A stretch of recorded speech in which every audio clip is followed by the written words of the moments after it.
मेरे बहुत ही प्रिय और बेहद सम्मानित साथियों, हृदय की असीम गहराइयों से अभिनंदन, बहुत बहुत हार्दिक स्वागत। साथियों, शादी की बात जब आधी रह जाती है, जो सारा का सारा उत्साह है वो कहीं ना कहीं समाप्त हो जाता है। जो शादी के सपनों को लेकर हिलोरे हृदय में उठते रहते हैं, कहीं ना कहीं उनको धक्का लगता है। कब और क्यों ऐसा होता है और उसका उपाय क्या है कि कभी भी शादी की बात अधूरी न रहे, जहां पर आप चाहते हैं वहां पर आपकी शादी संपन्न हो, इसी को लेकर के ये सीरीज, ये श्रृंखला हम लेकर के आए हैं। आज हम चर्चा करेंगे धनु लग्न की जन्म पत्रिका के बारे में।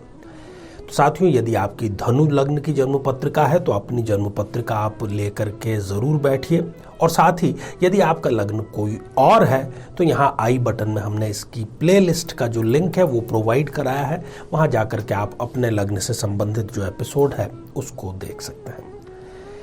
तो साथियों, धनु लग्न पर विस्तार से हम चर्चा करें इससे पहले एक बेहद जरूरी सूचना कि हम हमारे प्रत्येक एपिसोड के अंत में किसी न किसी जातक के प्रश्न का उत्तर देते हैं, और ये जो प्रश्न है ये हमें प्राप्त होते हैं आप लोगों के ही द्वारा YouTube कमेंट के माध्यम से। तो जब भी आपको अपना कमेंट लिखना हो, उससे ठीक पहले आपको लिखना चाहिए #आचार्य चंद्रकांत, और इसके बाद में आप अपना कमेंट करें, अपना सवाल पूछें, और साथ ही इसी एपिसोड से संबंधित एक बेहद ही सरल सा प्रश्न जो कि आपके ज्योतिष ज्ञान को वर्धित करेगा वो भी हम पूछेंगे। तो उसका सही उत्तर साथ में लिखा हुआ होना चाहिए कमेंट के साथ।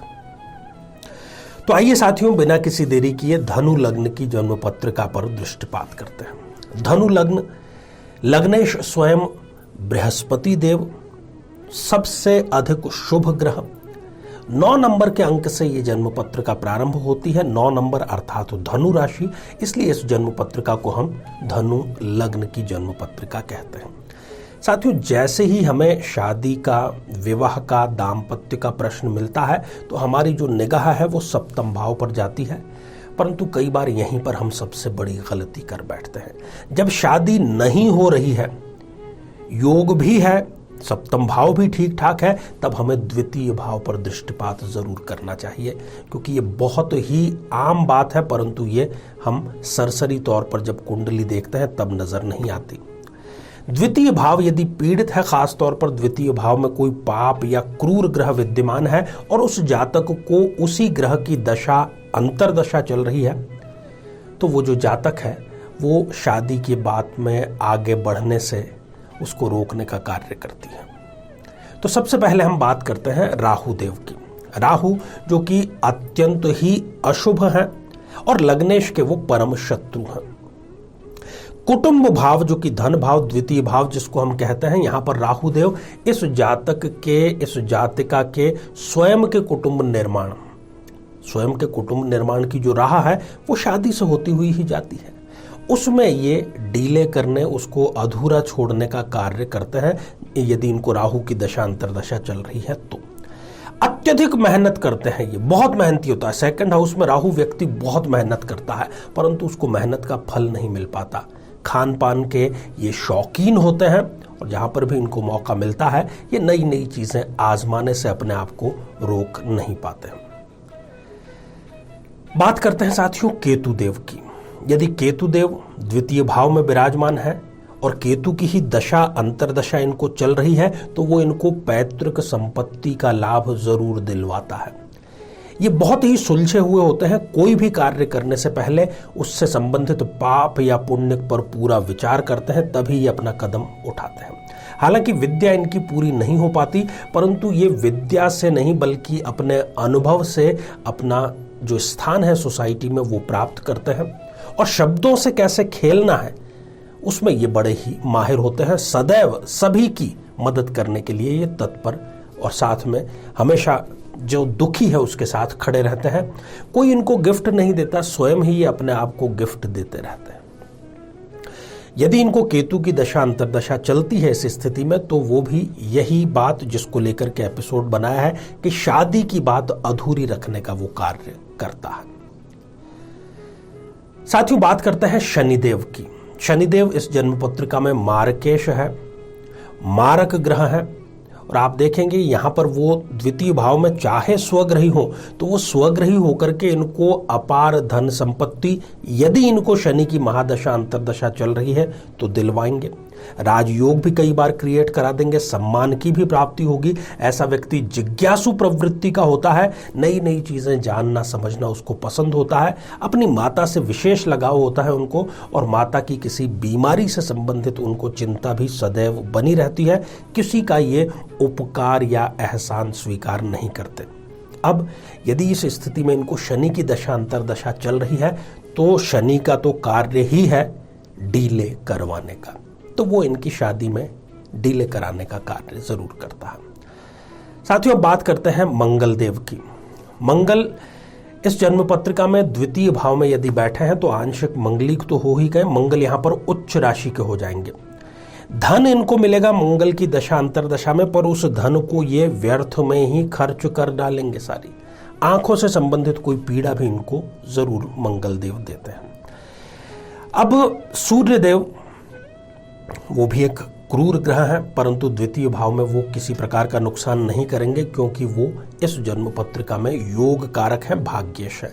इस जन्म पत्रिका में 3 ग्रह योग कारक हैं, सूर्यदेव, स्वयं लग्नेश गुरुदेव और बुध देव। तो साथियों, यदि ये सारी स्थितियां आपके साथ में हैं और आप भी इसी पीड़ा से ग्रसित हैं, कुंडली आपके हाथ में है, सारी निशानियां हमने बतला दी है।